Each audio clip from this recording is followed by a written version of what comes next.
ശ്രീരാഗമോ തേടുന്നു നീ വീണതൻ പൊൻതന്തിയിൽ സ്നേഹാർദ്രമാ ഏതോ പദം തേടുന്നു നാം ഈ നമ്മളിൽ നിൻ മൗനമോ പൂമാനമായി നിൻരാഗമോ ഭാളമായി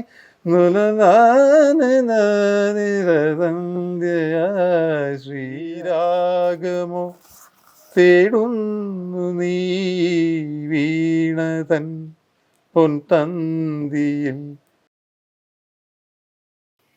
എല്ലാ തമ്പ്രാക്കളും തമ്പ്രാക്കളെല്ലാം എന്ന പാക്കനാർ മൊഴി കേൾക്കാത്ത മലയാളികൾ ഉണ്ടാവില്ല. ഇന്ന് നമ്മോടൊപ്പം ചേരുന്നത് കേരള ചരിത്രത്തിന് തന്നെ മറക്കാനാവാത്ത സംഭാവനകൾ സമ്മാനിച്ച ആഴ്വഞ്ചേരി മനയിലെ ഇപ്പോഴത്തെ സ്ഥാനപതിയായ കൃഷ്ണൻ തമ്പ്രാക്കളാണ്. സർ നമസ്കാരം. നമസ്കാരം. ചരിത്രാന്വേഷികളായ ഒരുപാട് പേർ അന്വേഷിച്ചെത്തുന്ന ഇടമാണ് ആഴ്വഞ്ചേരി മന. അതായത് ഒരുപാട് ചരിത്രം ഉറങ്ങുന്ന മണ്ണാണ്. ഒരുപാട് കുട്ടിക്കാല ഓർമ്മകൾ ഉണ്ടാവുമല്ലോ, അതൊന്ന് പങ്കുവയ്ക്കാം. അല്ല, അതൊന്നാമത് കുട്ടിക്കാലത്ത് എന്ന് പറയുമ്പോൾ അത് ഇവിടെ ഈ അതായത് എല്ലാ കുട്ടികൾക്കും ഉണ്ടാവണ പോലുള്ള ആ ഒരു കുട്ടിക്കാലം എന്നുള്ളതല്ലാണ്ട് ഈ പ്രത്യേകിച്ച് അങ്ങനെ ഒരു ഒരു ഇതില്ല. പക്ഷെ എന്താ വെച്ചാൽ ഇവിടെ പ്രധാനമായിട്ട് എൻ്റെ കുട്ടിക്കാലത്തൊക്കെ സംസാരം വളരെ കുറവാണ്. ഇവിടെ ഒരുപാട് ആൾക്കാരുണ്ടാവും, ഇത്രത്തോളം സ്വാതന്ത്ര്യം ഉണ്ടാവും. അല്ല അതല്ല എന്ന് വെച്ചാൽ അതാണ് അച്ഛനൊക്കെ പറയും. അതായത് ഈ വർത്തമാനം പറയാ എന്ന് പറയുമ്പോൾ അത് ഏത് രീതിയിലേക്കാണ് നമ്മുടെ നാവ് ചലിക്കുക നമുക്ക് പറയാൻ വയ്യ. ആണോ സംസാര ദുഃഖം എന്നാണല്ലോ പറയാം. അപ്പോൾ ഇവിടെയുള്ള ആൾക്കാർ മൊത്തത്തിൽ ഒരു എന്താ പറയേണ്ട സംസാരം വളരെ കുറവാണ്. എപ്പോഴും ഒരു നാമം ജപിച്ചുകൊണ്ട്, അതായത് വെറുതെ ഫ്രീ ടൈമിലൊക്കെ രാമരാമാന്നോ നാരായണാന്നോ ജപിക്കുക, അത്രയേ ഉള്ളൂ. അത് ഇവിടെ അതായത് വേറെ അധികം സ്ഥലങ്ങളിൽ കാണാത്ത ഒരു പ്രത്യേകതയാണ്. അത്യാവശ്യമാണെങ്കിൽ മാത്രമേ സംസാരിക്കുള്ളൂ. അതിപ്പോൾ പുരുഷന്മാരായാലും സ്ത്രീകളെ അന്ന് എൻ്റെ കുട്ടിക്കാലത്ത് ഒരുപാട് അന്തർജനങ്ങൾ ഇവിടെ പെരുമാറിയിരുന്നു. അപ്പോൾ അമ്മയ്ക്കൊക്കെ ഈ സഹായിക്കാനൊക്കെ ആയിട്ട്. അപ്പോൾ അവരൊക്കെ അവരുടെ ആ ഒരു ചിട്ടുണ്ട്. രാവിലെ എണീക്കുക, കുളിക്കുക, അത് കഴിഞ്ഞാൽ തേവരം, അത് കഴിഞ്ഞാൽ വെറുതെ നടക്കുമ്പോൾ അതായത് എന്തെങ്കിലും ഇപ്പോൾ ഒന്നെങ്കിൽ അന്നൊക്കെ അങ്ങനെയാണ് ഈ മാല കെട്ടുക, അതൊക്കെ ചെയ്യുമ്പോഴത്തേനും അടുത്ത ആളുണ്ടെങ്കിൽ കൂടി സംസാരിക്കില്ല. അവർ നാമം ജപിച്ചിട്ട് അത് ഇവിടുത്തെ ഒരു പ്രത്യേകത അവരിലേക്ക് കൂടി, അതായത് അവർ പുറത്തുള്ള വേറെ ഇല്ലക്കാരായിരുന്നു. അപ്പോൾ അവരിവിടെ അമ്മയൊക്കെ സഹായിക്കാൻ വേണ്ടി വന്ന് നിൽക്കുക. അപ്പോൾ ആ കാലം മുതലേ മൗനത്തിനാണ് മുൻതൂക്കം. ഈശ്വരചിന്ത കൂടുതലായിരുന്നു അല്ലേ? അത് മറ്റു മനകളെ സംബന്ധിച്ച് ആഴ്വഞ്ചേരി മനയിൽ കൂടുതലാണ്. അതാണ് ഒരു എടുത്തു പറയത്തക്ക ഒരു പ്രത്യേകത ഞാൻ ഇവിടെ കണ്ടിട്ടുള്ളത്. ഇന്നത്തെ കാലവും അന്നത്തെ കാലവും തമ്മിൽ സാറിന് ഏതാണ് കൂടുതൽ ഇഷ്ടം തോന്നുന്നത്? അല്ല, അത് അന്നത്തെ കാലത്തുള്ള ആ ഒരു പഴയ കാര്യങ്ങൾ ഇന്നില്ല. പക്ഷേ ഇന്ന് നമുക്ക് മുമ്പേ അനുഭവിക്കാൻ പറ്റാത്ത പല കാര്യങ്ങൾ, പല ജീവിത സൗകര്യങ്ങളോ അതൊക്കെ ഇന്നുണ്ട്. തീർച്ചയായിട്ടും ഞാൻ അതിനെ ഒരു വെൽക്കമിങ് ആയിട്ടുള്ളേ കാണുന്നുള്ളൂ. അതിപുരാതനവും മഹത്തരവുമായ ഒരുപാട് ക്ഷേത്രങ്ങളുടെ ഒരാളാണല്ലോ. അപ്പോൾ ഈ തിരക്ക് പിടിച്ച സമയത്തിനിടയിൽ ഇത്തരം ക്ഷേത്രങ്ങളിലെല്ലാം ഓടിയെത്താൻ പറ്റാറുണ്ട്? ഒരിക്കലുമില്ല. അത് എല്ലാ ക്ഷേത്രങ്ങളിൽ നിന്നും ഓടിയെത്താൻ പറ്റില്ല. ഇല്ല. അപ്പം എന്താ വെച്ചാൽ അതായത് ഓരോരോ ക്ഷേത്രങ്ങളിൽ ഈ അതിൻ്റേതായിട്ടുള്ള മാനേജർമാരോ അല്ലെങ്കിൽ കമ്മിറ്റികളോ കാര്യങ്ങളൊക്കെ ഉണ്ടാവും. അവരിവിടെ ഭംഗിയായിട്ട് കാര്യങ്ങൾ കൊണ്ടുപോകും. പിന്നെന്ന് വെച്ചാൽ അമ്പലത്തിന് ഇന്നത്തെ ഒരു രീതി വെച്ചിട്ട് നമ്മൾ അതിനെ ഒരു ബിസിനസ്സായിട്ടാണ് കാണുന്നത്. തമ്പ്രാക്കൾ അന്നുമല്ല ഇന്നുമല്ല, അതിനെ ബിസിനസ്സായിട്ടല്ല കാണുന്നത്. അപ്പോൾ അവിടെയുള്ള അമ്പലം ആ പ്രദേശത്തിലുള്ള സംഭവം, തൃശ്ശൂരാണെങ്കിൽ നമ്മുടെ ഇവിടെ എന്താ പറയണ്ടേ പറമ്പന്തള്ളി പറഞ്ഞ ക്ഷേത്രമുണ്ട്. അപ്പം എന്ന് വെച്ചാൽ അത് പറമ്പന്തളിക്കാരുടെ അമ്പലമായിട്ടേ തമ്പ്രാക്കൾ കാണുള്ളൂ. അല്ലാണ്ട് അതായത് ഇവിടുത്തെ ആണെങ്കിൽ കൂടി അത് അവരെങ്ങനെ നോക്കി നടത്തട്ടെ. അതായത് അതിലൊരു ബിസിനസ് വിചാരിക്കുന്നില്ല. അത് കാലങ്ങളായിട്ട് അങ്ങനെയാണ്. പണ്ട് കാലങ്ങളിൽ കൂടുതൽ അധികാരങ്ങൾ ഉണ്ടായിട്ടുണ്ടാവും. അല്ല, അധികാരം എന്ന് വെച്ചാൽ അങ്ങനല്ല. അമ്പലങ്ങളിലെന്ന് വെച്ചാൽ പറയുമ്പോൾ അന്നും അതായത് അത്യാവശ്യത്തിന് എന്തെങ്കിലും വല്ല അവിടെ അവർ എന്താ പറയേണ്ട ഒരു കലശാണ് തമ്പ്രാക്കൾ ചെന്നൈ പറ്റുള്ളൂ വെച്ചാൽ ഭരണപരമായ കാര്യങ്ങളില്ല. ആചാരാനുഷ്ഠാനങ്ങളിലാണ്. അത്രേ ഉള്ളൂ. അത് അന്നും ഇന്നും കാരണം ഞാൻ മെറ്റീരിയലായിട്ടുള്ളൊരു എന്താ പറയേണ്ട മോഹങ്ങളൊന്നും ഇല്ലാത്ത അങ്ങനെ ഒരു ലൈഫാണ് ഇവിടുത്തെ. ഒരു കാലത്ത് ആചാരാനുഷ്ഠാന പ്രശ്നങ്ങളിലെല്ലാം അന്തിമ വാക്കെന്ന് പറയുന്നത് ആഴ്വഞ്ചേരി തമ്പ്രാക്കളായിരുന്നു. ഇപ്പോഴും അങ്ങനെയുള്ള തീരുമാനങ്ങൾ എടുക്കേണ്ടി ഇപ്പോൾ വരാറുണ്ടോ? എനിക്ക് ഇല്ല, അത് അങ്ങനെ ഒരു തീരുമാനങ്ങൾ ഇപ്പോൾ, അതായത് ആ കാലത്തിൻ്റെ ഒരു മാറ്റമായിരിക്കാം. അങ്ങനെ ഒരു എന്താ പറയേണ്ട ആചാരാനുഷ്ഠാനങ്ങളിൽ ഒരു ഒരു ഒരു നമുക്കൊരു വാക്ക് പറയേണ്ട വിഷയങ്ങൾ ഇപ്പോൾ അടുത്ത കാലത്തൊന്നും ഉണ്ടായിട്ടില്ല. പണ്ട് അല്ല, അച്ഛനടക്കം ഉണ്ടായിട്ടുണ്ട്. അതായത് നമ്മുടെ ഈ എന്താ ശബരിമല എന്നൊരു വിഷയങ്ങളൊക്കെ ഉണ്ടായി കുറേ. മേൽശാന്തിയുടെ അതെ. ഇപ്പോൾ ഈ പുറപ്പെടാ ശാന്തി എന്നുള്ള ആ സംഭവം, അതായത് അത് അങ്ങനെ മതി എന്ന് പറഞ്ഞിട്ടുള്ളത് അച്ഛനാണ്. ശരിക്കും പറഞ്ഞു കഴിഞ്ഞാൽ അച്ഛൻ രാമൻ തമ്പ്രാക്കളല്ലേ, അതെ, വല്ല പുരോഗമന ചിന്താഗതിക്കാരനും അതെ, കൂടിയായിരുന്നു അല്ലേ, അതെ. ഒരു വിപ്ലവകാരി കൂടിയായിരുന്നു എന്ന് തീർച്ചയായും, വേണമെങ്കിൽ തീർച്ചയായും, പറയാം. തീർച്ചയായും. അത് തന്നെയാണ് ശബരിമല മേൽശാന്തിയുടെ തീരുമാനം അതെ അതെ അതെ അതെ അതെ അതെ അല്ലെ. അന്ന് അതെ, അതെ, പള്ളി അതെ. സന്ദർശിച്ചു ആ, എന്നുള്ള അതെ, അതാണ്. അവിടുന്ന് പിന്നെ തീരുമാനം എടുക്കായിരുന്നു പുറപ്പെടാ അതെ, ശാന്തിയായിട്ട്. അതെ. അതെന്ന് വെച്ചാൽ അത് എന്താ പറയുക, തമ്പ്രാക്കൾ വേണം അത് തീരുമാനം എടുക്കാമെന്ന് നിശ്ചയിച്ചു. അങ്ങനെ ഇവിടെ വന്നിട്ട് അച്ഛനോട് ചോദിച്ചു, അച്ഛൻ പറഞ്ഞു. അതുപോലെ ഞാൻ വായിച്ചിട്ടുണ്ട് സാർ, കുടുംബ അച്ഛനായിരുന്നു ആദ്യം അതെ അതെ, അല്ലെ മുറിച്ചു കളഞ്ഞതൊക്കെ. അച്ഛൻ വലിയ പഴയ വിപ്ലവകാരിയായിരുന്നു. വിപ്ലവകാരി തന്നെയായിരുന്നു. അതായത് അതെന്തറിയോ, അത് അച്ഛൻ തന്നെ പറയാം. അതായത് അച്ഛൻ്റെ കാരണവന്മാർക്കുണ്ടായിരുന്ന ആ ഒരു വീക്ഷണം ആയിരുന്നില്ല ആ ജീവിതത്തിനെ പറ്റിയിട്ട്. ഒരുപാട് മാറ്റങ്ങൾ ഒരുപാട് മാറ്റങ്ങൾ പുറത്തു പോയി. അതായത് ഒരുപാട് ഇതുപോലെ അച്ഛനായിട്ടാണ് ഇപ്പോൾ ഈ ക്ഷേത്രങ്ങളിലൊക്കെ പോവാൻ തുടങ്ങിയത് തന്നെ. അതുപോലെ തന്നെ വധുഗ്രഹത്തിലെ കല്യാണം അല്ലെ, അമ്മ ആര്യ ആ, അന്തർജനത്തിന് അതെ അതെ അതെ അവിടെ പോയി. അതെ അതെ അതെ അതെ അവിടെ അന്ന് പോയി. കാലത്ത് അതെ, ഇല്ല അതെ. ആ, ഇല്ല ആ സ്വതേ ഇവിടത്തേക്കെന്ന് വെച്ചാൽ ഇവിടെ, അതായത് ഇവിടെ കൊണ്ടുവന്ന് കൊടുക്കുക വധു അങ്ങനെയൊക്കെയാണ്. പക്ഷെ അത് ആ ഒരു ചിട്ട തെറ്റിച്ചുള്ള അച്ഛനാണ്. അച്ഛനാണ്. ഓ, അതെ. അപ്പൊ അത്രയും പുരോഗമന അതെ അതെ. ചിന്താഗതിക്കാരനായി ഓ, ഒരുപാട് സ്വാധീനിച്ചിട്ടുണ്ടാവില്ലേ അപ്പൊ? ഒരുപാട് ഒരുപാട് ഒരുപാട് ഒരുപാട് സ്വാധീനം. അല്ല, അച്ഛൻ്റെ ചിന്തകളാണ് എന്നെ സ്വാധീനിച്ചിട്ടുള്ളത്. അത് മാത്രമല്ല, അത് ഈ നമുക്ക് പറഞ്ഞു തരിക എന്നുള്ളതല്ല, അത് പ്രവൃത്തി കൂടിയാണ് കാണിച്ചു തരും. ഇന്ന രീതിയിൽ ചെയ്താൽ മാത്രമല്ല, നാട്ടിലുള്ള പുരോഗമന പ്രവർത്തനങ്ങൾക്കും എല്ലാത്തിനും മുമ്പിൽ, എല്ലാത്തിനും ഇപ്പോൾ ഈ നാട്ടിലിപ്പോൾ ഈ സ്കൂളുകൾ, പിന്നെ ഇലക്ട്രിസിറ്റി, പിന്നെ റോഡുകൾ, അങ്ങനെയുള്ള വികസന പ്രവർത്തനത്തിൽ മറ്റതൊക്കെ ഈ ഇവിടുത്തെ ഈ ഒരു കാര്യങ്ങളായിട്ട് നിൽക്കുക എന്നല്ലാണ്ട് ഒതുങ്ങി നിൽക്കുന്ന ഒരു കൂട്ടം ആൾക്കാരായിരുന്നു. പക്ഷെ അച്ഛനങ്ങനല്ല. അത് ഇപ്പോൾ ഈ നാട്ടിൽ കാണുന്ന ഡെവലപ്മെൻറ്റിൽ ഒരു 90% അച്ഛൻ്റെ. അല്ല, അതിന് ന്യായീകരണമുണ്ട്. അതിന് ന്യായീകരണം എന്താ വെച്ചാൽ അത് വളരെ ശരിയാണ്. അതായത് അച്ഛൻ പറയും, എൻ്റെ ഞങ്ങൾ ഈ അതായത് അച്ഛൻ്റെ അനിയന്മാരെ പറയുക അപ്പൻ എന്ന് പറയും. അപ്പന്മാർ ചെയ്ത പോലെ എനിക്ക് ചെയ്യാൻ പറ്റില്ല, ഞാൻ ചെയ്ത പോലെ തനിക്ക് ചെയ്യാൻ പറ്റില്ല. ശരിയത് അതിങ്ങനെ താണ് വരും. അതിന് നമ്മളൊരു ആശങ്കപ്പെട്ടിരുന്നു യാതൊരു കാര്യമില്ല. അല്ലേ. അതുപോലെ തന്നെ ചിത്തിര തിരുനാൾ ബാലരാമവർമ്മ അല്ലേ, പിന്നെ ക്ഷേത്രപ്രവേശന വിളംബരം നടത്തിയപ്പോൾ അതിനോട് അനുകൂലിച്ച് അത് ശങ്കരൻ തമ്പ്രാക്കൽ. അതെ, ശങ്കരൻ തമ്പ്ര. അത് ഇപ്പം ഞാൻ പറഞ്ഞ, അതായത് ഈ അച്ഛൻ്റെ ഈ അതായത് എൻ്റെ ഗ്രാൻഡ് ഫാദറുടെ അനിയനാണ്. ഇതിൻ്റെ ഫോട്ടോ താഴത്തുണ്ട്. ഗ്രാൻഡ് ഫാദർ അനിയനാണ്. അത് അച്ഛൻ്റെ അപ്പനായിട്ട്. ഞങ്ങളുടെ ഈ നമ്പൂരി ഭാഷയിൽ ഈ അച്ഛൻ്റെ അനിയനെ പറയുക, അച്ഛൻ അനിയൻ ഉണ്ടെങ്കിൽ അച്ഛൻ്റെ അനിയനെ പറയുക അപ്പൻ എന്നാണ്. അപ്പോൾ എന്താ പറയുക, അച്ഛൻ്റെ അപ്പനാണ്. ഇതിന് ഫോട്ടോ ഉള്ളതാണ്. പറഞ്ഞു കേട്ട ഓർമ്മയല്ലേ ഉണ്ടാവുള്ളൂ. അതെ, അല്ല അദ്ദേഹം എന്നെ കണ്ടിട്ടുണ്ട്. പക്ഷെ എനിക്ക് ഒരു വയസ്സ് കഴിഞ്ഞതിന് ശേഷം അദ്ദേഹം മരിച്ചുള്ളൂ. പക്ഷെ എനിക്ക് കണ്ട ഓർമ്മയുണ്ടാവില്ല. മുറജപത്തെ കുറിച്ചൊക്കെ വായിച്ചു. മുറജപം അച്ഛൻ പോയിട്ടുണ്ട്. അവസാനത്തെ മുറജപത്തിന് അച്ഛൻ പോയി. അത് ഓർമ്മയുണ്ടോ സാർ? മുറജപത്തിന് പോയി അല്ലെ, അതൊരു വലിയൊരു ചടങ്ങായിരുന്നു. തിരുവിതാംകൂർ രാജപ്രതിനിധി നേരിട്ട് വന്ന് അല്ലേ. അത് തുലാമാസം 1-ാം തീയതി, അതായത് മുറജപം നടത്തുന്ന ആ ഒരു വർഷം തുലാമാസം 1-ാം തീയതി കൊട്ടാരത്തിൽ നിന്ന് വരണ ആൾക്കൊരു പ്രത്യേകം എന്തൊരു പേരുണ്ട്. ഇവിടെ വന്നിട്ട് അനുമതി ചോദിക്കുകയും ചെയ്യാം. ഇങ്ങനെ ഇക്കൊല്ലം ഈ മുറജപം നടത്തണമെന്നുണ്ട്, അത് സമ്മതം വേണം എന്ന് പറഞ്ഞു വെച്ചാൽ ആവാം എന്ന് പറയും. എന്നാൽ പിന്നെ ആ മുറജപത്തിന് ഈ ശുകൂപുരം ഗ്രാമത്തിൽ നിന്ന് നമ്പൂതിരിമാരെ കോർഡിനേറ്റ് ചെയ്തിട്ട് അവിടെ കൊണ്ടുപോയി മുറജപം നടത്തി അത്രയും ദിവസം തമ്പ്രാക്കൾ അവിടെ താമസിച്ച് ആ കാര്യങ്ങൾ ചെയ്തു കൊടുത്ത് തിരിച്ച് അതിലേക്ക് കൊണ്ടുവരേണ്ട ചുമതല തമ്പ്രാക്കൾ. അതൊക്കെ ഒരു വള്ളത്തിലെ യാത്രയൊക്കെ വളരെ മനോഹരമായൊരു വർണ്ണന കേട്ടിട്ടുണ്ട്. പൊന്നാനിയിൽ നിന്ന് വള്ളക്കടവ് വരെ, ഈ തിരുവനന്തപുരത്ത് വള്ളക്കടവ് വരെ ഈ തോണിയിലാണ്.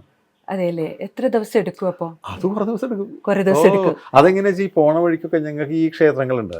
അവിടെ അപ്പൊ അവിടെയൊക്കെ തങ്ങി അങ്ങനെ ഇപ്പോൾ ഇന്ന ദിക്കുന്ന പുറപ്പെട്ടു, ഇന്ന സ്ഥലത്ത് എത്തുമ്പോൾ ഇന്ന അമ്പലത്തിൽ അന്ന് താമസിക്കുക. അത് ഷെഡ്യൂൾഡാണ് വളരെ. അത് സർ സി പി ആണ് അതിന്റെ പിന്നിലുള്ളത്.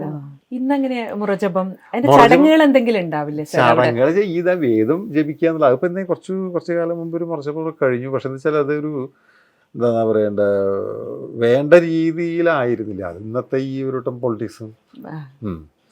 അപ്പോൾ അത് അതായത് ഈ കർണാടക ബ്രാഹ്മിൻസാണ് അത് വന്ന് നടത്തിയെന്നാണ് കേട്ടത്. ഞാൻ പോയില്ല കേട്ടോ.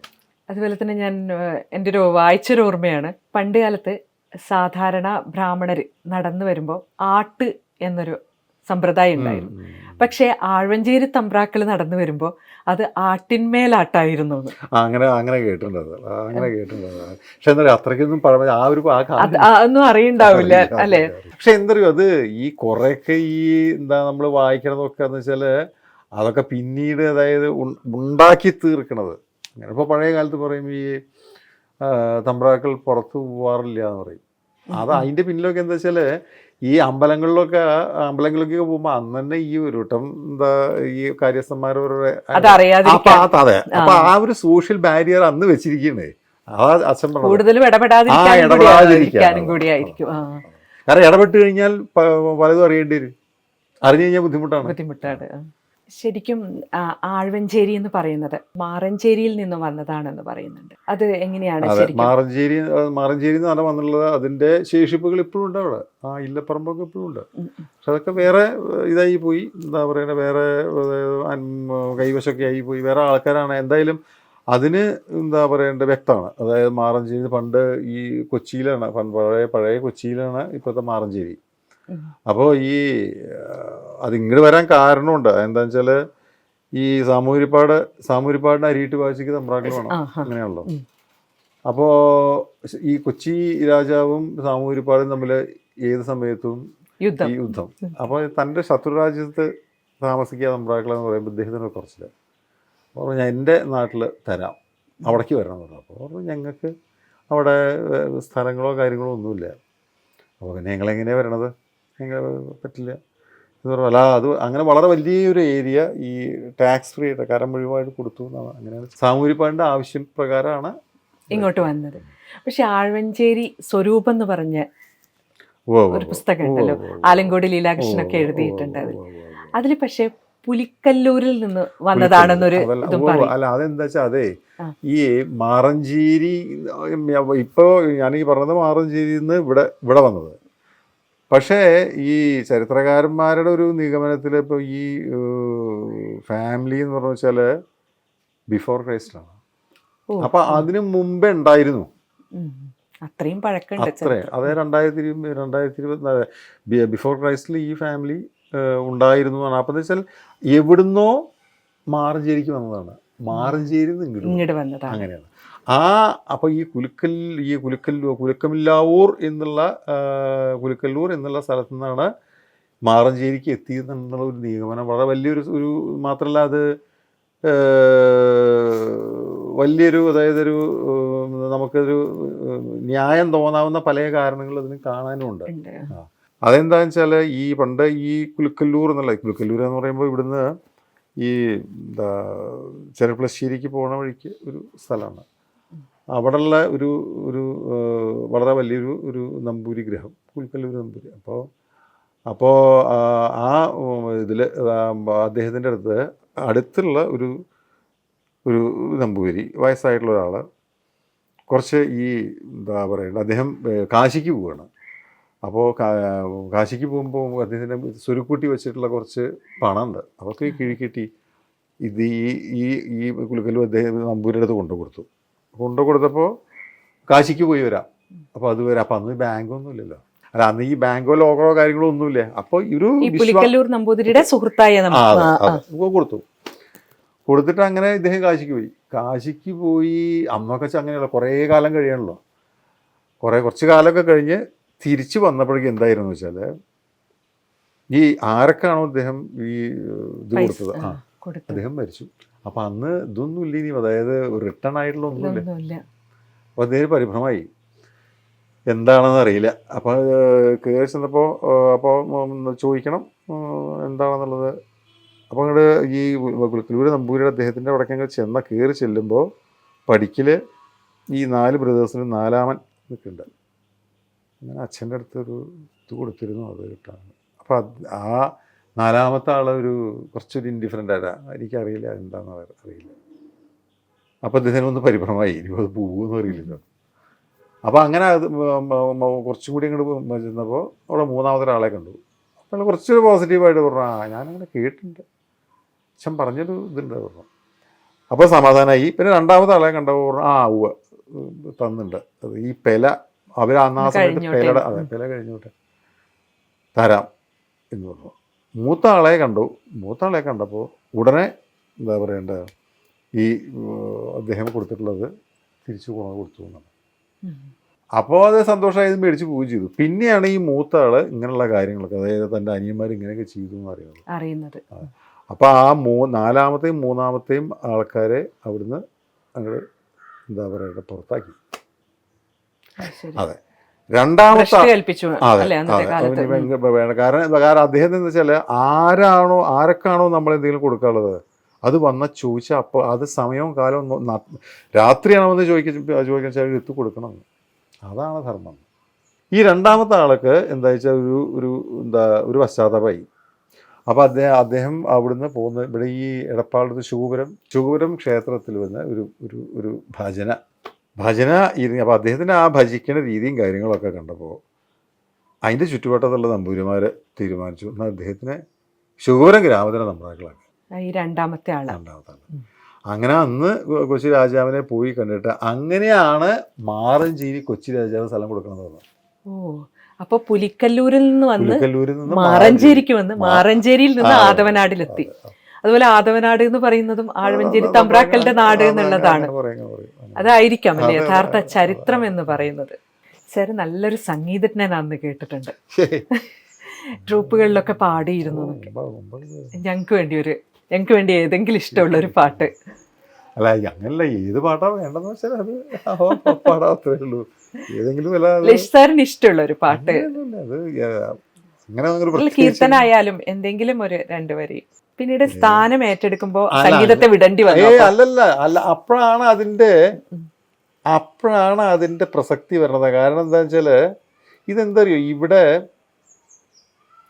നടക്കണതെന്ന് പറയുമ്പോൾ ഇപ്പോൾ ആൾക്കാർ വരണു അവരുടെ സങ്കടങ്ങൾ പറയണു, പിന്നെ വെറ്റില അടക്കുകയും ദക്ഷിണയൊക്കെ വയ്ക്കണ ഒരു വിഷയങ്ങൾ പറയണു, നമ്മൾ സാവധാനം അത് കേൾക്കണു. അത് കഴിഞ്ഞ് പിന്നെ നമ്മളതിന് അപ്പം നമുക്ക് മനസ്സിൽ തോന്നണ ഒരു പരിഹാരം പറയണു.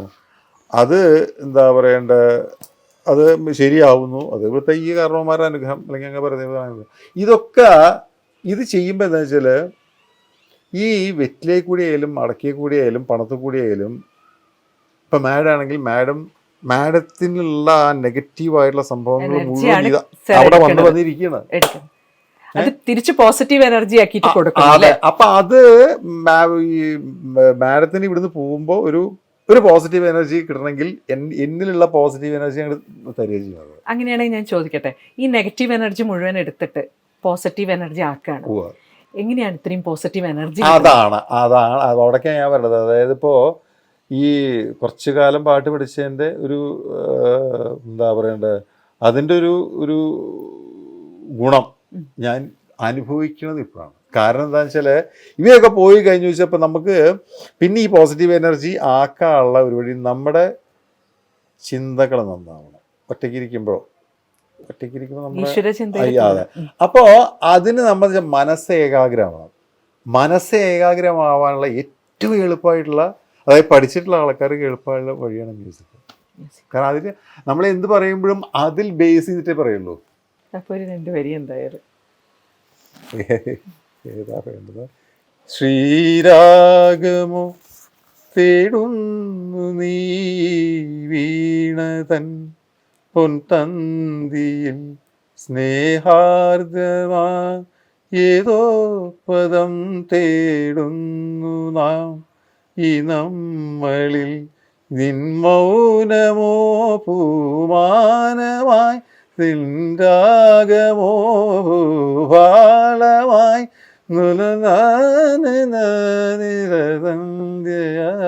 ശ്രീരാഗം. അതുപോലെ സർ ആഴ്വഞ്ചേരി മനയിലെ തമ്പ്രാക്കൾക്ക് നേത്രനാരായണൻ എന്നൊരു പേര് കൂടിയുണ്ട്. അതിന്റെ പിറകിൽ ഒരു കഥയുണ്ട് അല്ലേ? ഓ, അത് ഈ മേത്തൂർ അഗ്നിഹോത്രി എന്താ പറയണ്ട യാഗം എന്താ പറയണ്ട ചെയ്യാൻ 100 യാഗം ചെയ്യാൻ തീരുമാനിച്ചു. അപ്പോൾ അതിൻ്റെ ആ യാഗത്തിൻ്റെ ഒരു യജമാനനായിട്ട്, അല്ലെങ്കിൽ ഇന്നത്തെ ഇതിൽ പറയുമ്പോൾ അത് നടത്തി കൊടുക്കേണ്ട ഒരു ബാധ്യത ഈ തമ്പ്രാക്കളോട് പറഞ്ഞു എന്നാണ്. അപ്പോൾ തമ്പ്രാക്കൾ അവിടെ ചെന്നു നടത്തി കൊടുത്തു. അപ്പോൾ ഇതിൽ 98 യാഗമോ ഒറ്റ കഴിഞ്ഞപ്പോഴേക്കും 100 യാഗം ചെയ്ത് കഴിഞ്ഞാൽ ഇന്ദ്രപദവി കിട്ടുന്നതാണ്. ഇന്ദ്രപദവി. പക്ഷെ അപ്പോൾ ഒരു ഇന്ദ്രൻ ഉണ്ട് അവിടെ. അപ്പോൾ ആ യാഗം ചെയ്തിട്ട് ഇന്ദ്രപദവി കിട്ടുകയാണെങ്കിൽ അപ്പോഴുള്ള ഇന്ദ്രൻ്റെ സ്ഥാനം പോകും.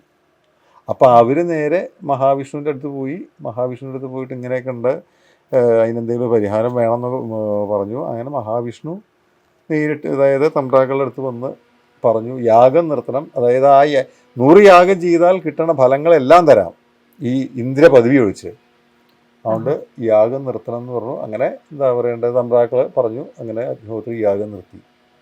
അപ്പോൾ നഗ്ന നേത്രങ്ങൾ കൊണ്ട് നാരായണനെ കണ്ടു. എങ്ങനെയാണ് നേത്രനാരായണൻ? സാറിന് രാഷ്ട്രീയം ഉണ്ടോ? ഒട്ടുമില്ല. ഒന്നിലും ഒരു പാർട്ടിയിലും വിശ്വസിക്കുന്നില്ല. വിശ്വസിക്കാല്ല. എൻ്റെ എല്ലാ രാഷ്ട്രീയ പാർട്ടികളും എനിക്ക് സുഹൃത്തുക്കൾ ധാരാളം ഉണ്ട്. പൊതുപ്രവർത്തനങ്ങളും ഉണ്ട്. പക്ഷെ അങ്ങനെ സാംസ്കാരിക, ഞങ്ങൾ ഇവിടെ വായനശാലയൊക്കെ ഉണ്ട്, വായനശാലയിലൊക്കെ സജീവമായിട്ട്. അതല്ലാണ്ട് ഒരു രാഷ്ട്രീയം.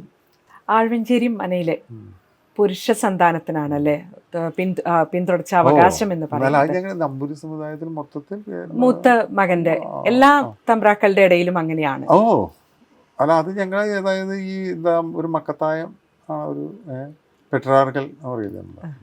ഇനി അങ്ങനെയാണെങ്കിൽ അടുത്ത അവകാശി ആരാണ്? ആഴ്വഞ്ചേരി അടുത്ത അവകാശി ഇല്ല. അടുത്ത അവകാശി ഇല്ലല്ലോ.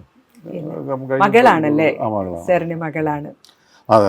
അവള് ഇന്നലെ വന്നിരുന്നു. മറ്റേ അവള് കണ്ണൂരാണ്. എൻ്റെ നാട് കണ്ണൂരാണ്. അതെ. കണ്ണൂര് തളിപ്പറമ്പാന്ന് പറയും. തളിപ്പറമ്പിലാണോ? രാജരാജേശ്വരി അമ്പലമൊക്കെ കഴിഞ്ഞു. തളിപ്പറമ്പിൽ എൻ്റെ വളരെ അടുത്ത ഒരു സുഹൃത്തുണ്ട്. അവിടുത്തെ LIC ആയിരുന്നു. ഇപ്പൊ റിട്ടയർ ചെയ്തു. ഡെവലപ്മെന്റ് ഞാൻ വന്നിട്ട് ധാരാളം വന്നു. അപ്പൊ ഇനി എങ്ങനെയാണ് അടുത്തത്? എങ്ങനെയാണ് കുലം നിലനിർത്തിക്കൊണ്ട് പോവാൻ? അതെന്താ വെച്ചല്ലേ, ഞാനൊന്നേ വിചാരിക്കുള്ളൂ, അതായത് നമ്മളെ കൊണ്ട് പറ്റുന്ന രീതിയിൽ ഇത് വൃത്തിയായിട്ട് നമ്മൾ ഉള്ള കാലത്തോളം നമ്മൾ വൃത്തിയായിട്ട് മെയിൻറ്റെയിൻ ചെയ്താൽ, അല്ലെങ്കിൽ വൃത്തിയായിട്ട് വേണ്ടത് നമ്മളെ കൊണ്ട് സാധിക്കുന്ന പോലെ ഈ നടത്തിക്കൊണ്ട് പോവുക. പിന്നെ മകളെന്ന് വെച്ചാൽ ഞാനൊരിക്കലും എന്താ പറയേണ്ട അവളടുത്ത് ഇന്ന രീതിയിൽ വേണമെന്നോ, അല്ലെങ്കിൽ അതൊന്നും ഞാൻ പറയാം, വേണമെങ്കിൽ ആവാം, വേണ്ടേ വേണ്ട. അതിനെന്താ വെച്ചാൽ അതും ഈ അടിച്ചേൽപ്പിക്കുന്നില്ല. അല്ല, അതൊക്കെ ഈ അച്ഛൻ്റെ ഒരു ഇതാണ്. അതായത് ഇപ്പോൾ ഈ പ്രപഞ്ചത്തിന് അവസാനം ഉണ്ടായില്ലപ്പുറം അതൊന്നും വിഷയമല്ല. എത്ര ശരിയാ, സൂര്യനും ബാക്കിയുള്ള എല്ലാ ഗ്രഹങ്ങളും എല്ലാത്തിനും അവസാനമില്ലേ, അതിനപ്പുറം ഉണ്ട്. അല്ല, എന്നാലും ആഴ്വഞ്ചേരി മനയിൽ ദത്തെടുക്കാനോ അങ്ങനെ എന്തെങ്കിലും ഉള്ള? അല്ല, അതെന്താ വെച്ചാൽ അത് ദത്തെടുക്കുക എന്ന് പറയുമ്പോൾ അത് വേണമെങ്കിൽ നമുക്ക് ഒരു ക്രിയ എന്നുള്ള രീതിയിൽ നമുക്കൊരു എന്താ വേണമെങ്കിൽ ചെയ്യാം.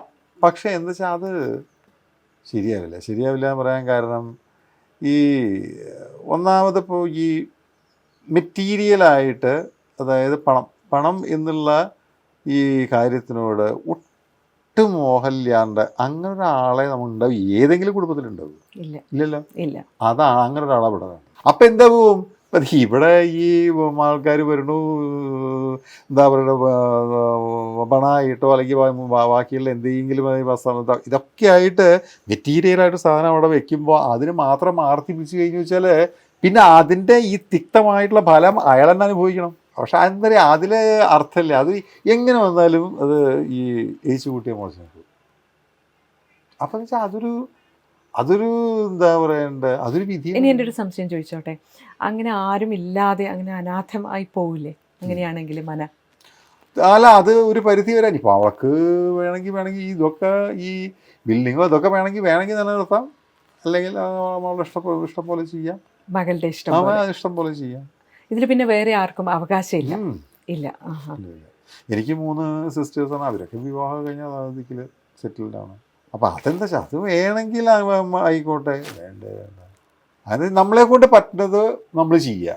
അത് കഴിഞ്ഞാൽ വേണമെങ്കിൽ ചെയ്തോ, ഞാൻ ഒരിക്കലും ഇപ്പം ഇന്നലെയും കൂടി വന്നിരുന്നു, ഞാൻ ഒന്നും യാതൊന്നും പറഞ്ഞില്ല, വേണമെങ്കിൽ ഇന്ന രീതി ഇപ്പോൾ പുറത്തു നിന്നുള്ള ഫോഴ്സ് ഒന്നും ഉണ്ടാവില്ല അല്ലേ? എന്തായാലും ഇത് നിലനിർത്തി പോകണം, ദത്തെടുക്കണം, അല്ല അങ്ങനെ മറ്റ് ഇല്ല ഇല്ല അങ്ങനെ അല്ല ഈ മറ്റ് തമ്പ്രാക്കളുടെ ഇടയിൽ നിന്നോ അങ്ങനെ ഇല്ല. എന്തെങ്കിലും മറ്റൊരു തമ്പ്രാക്കൾ വേറെ തമ്പ്രാക്കന്മാരില്ലല്ലോ ഇപ്പോൾ, ആ ഫാമിലി മുഴുവൻ കഴിഞ്ഞു. അതിൻ്റെ അവസാനിക്കണം, എന്തും അവസാനിക്കണം. അതല്ലാതെ നമ്മളതിന് ഇത് വേണം എന്നുള്ളത് അതല്ലല്ലോ. അതൊരു അങ്ങനെയാണല്ലോ നമ്മുടെ ഒരു എന്താ പറയണ്ട, പ്രകൃതി തന്നെ അങ്ങനെയാണല്ലോ, ഉണ്ടാവുക നശിക്കുക ഉണ്ടാവുക. ഇനിയും ഒരുപാട് ചരിത്രം ഉറങ്ങിക്കിടക്കുന്ന മണ്ണാണ് ആഴവഞ്ചേരി മന. പറഞ്ഞതും കേട്ടതുമല്ല, ഇനിയും കേൾക്കാനും കാണാനുമുണ്ട്. സർ. ശരി, നമസ്കാരം.